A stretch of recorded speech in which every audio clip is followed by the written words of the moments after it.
I'm looking for a new hat. You see this hat sucks. This hat is not cool at all. And this hair sucks as well. So I might have something cool to put on the hair to make this hat, you know, unused. This hat is just not good to use. So let's go. What do you think? Is this one okay for me? Beach? Hello, honeys. This is from my home country. Classical weed hat. Might be made out of weed or something else. And does not fit me at all.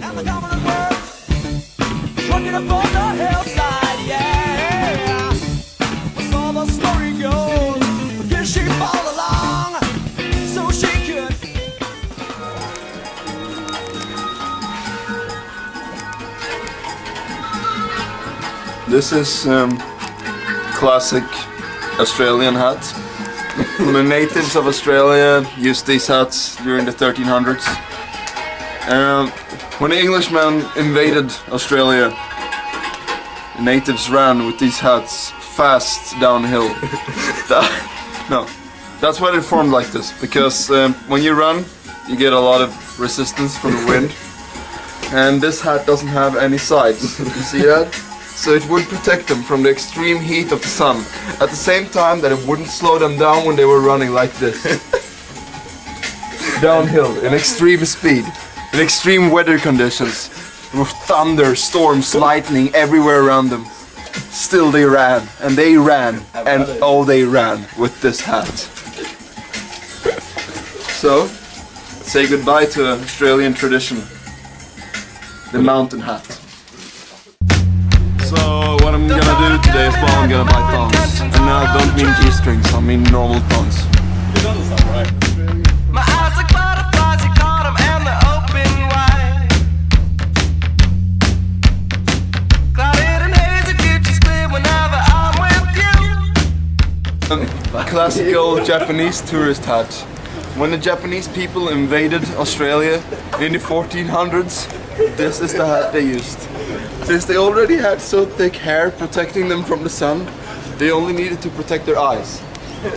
So they bought a hat without a top. The quite opposite of what we just saw. You remember the Australian mountain hat? The tourists from Japan and China ran around with their cameras in the 1400s. And of course the cameras in the 1400s were just not as civilized as these days. The cameras in the 1400s were made out of wood. A wooden box with a little bird inside. The bird came out, looked. People are making fun out of traditions, but this was a serious way of taking photos. Back in these days, the bird peeped out from a hole on the side of the box, took a look at the whole picture, went inside the box again, and painted the picture, painted the landscape. And what did the bird need? What did the bird ask for?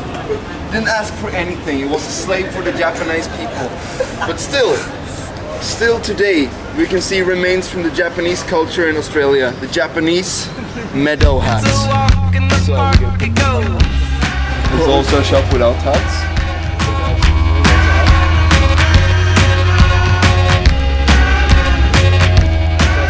And there was a newer version of the Japanese meadow hat. It didn't even have the screen.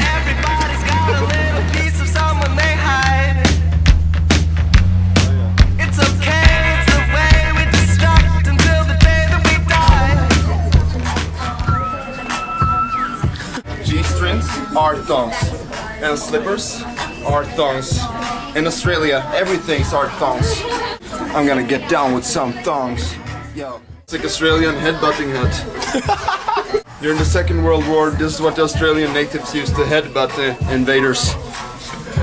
This was the improved version of the Australian mountain hat. During extreme speeds, they just tie them up under the chin, so they can run even faster without flapping sides. Classic Catholic priest hat. The priests wore them to make the kids feel really comfortable and come to them. For Catholic priests, for kids in Catholic churches, this hat was the best one. Best pick. This is actually the Indonesian cowboy hat. Since Indonesia is not a country of leather, it's not a country of, you know, thick wool or anything. They just use weed, hemp. This is the Swedish winter tube hat. The cowboys in Indonesia were running downhill, just like the mountain hat, guys.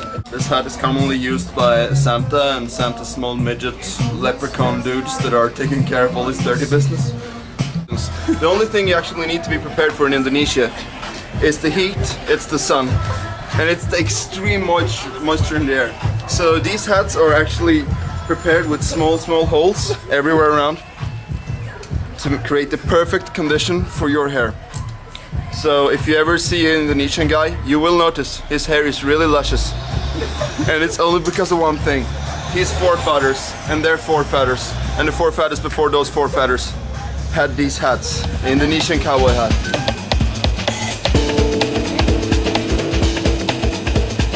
Now we're standing here in Byron Bay. We're actually right now looking at native Indian hats. The name of this hat is the classical icon hat. It was built during the First World War. So, here we have the classical Hawaiian summer hat. So, put this on, you're the king of the day. This is a hat that's actually constructed by the Hawaiian people during the 30s. And Hawaii was overflooded by a giant wave. 4 of the villagers and the biggest village on Hawaii was called Kantankwang. They had an idea. Why don't we construct hats that filter the waves away? Perfect hat. When the waves came in, they just aimed their heads towards the breaking point of the wave. And when the wave came down on them, that water was just filtered. Here you see the really nice edges here. This is a cheap model of that hat. So, let's go on.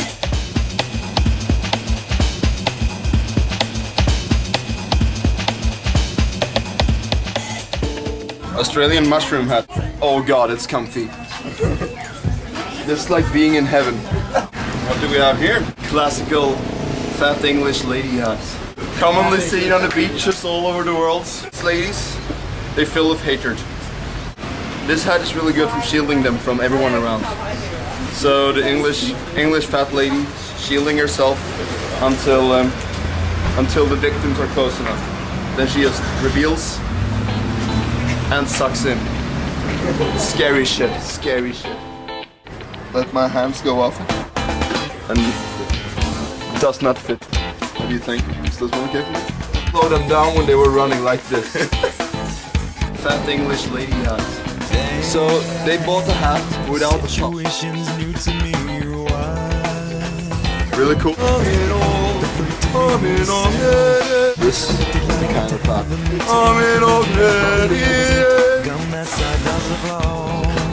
Really cool. Not slapping sides. From my home country. Forefathers before those forefathers had these hats. Indonesian cowboy hat. Stimulate big fish. Can you feel those words? Those words have to talk to you. How do you stimulate a big fish? With your fist? With your foot? Imagination. You have to come up with these things yourself. Byron Bay is the source to inspiration, to education, to development. This is where people become something, where they learn, where they start, where they stimulate fish.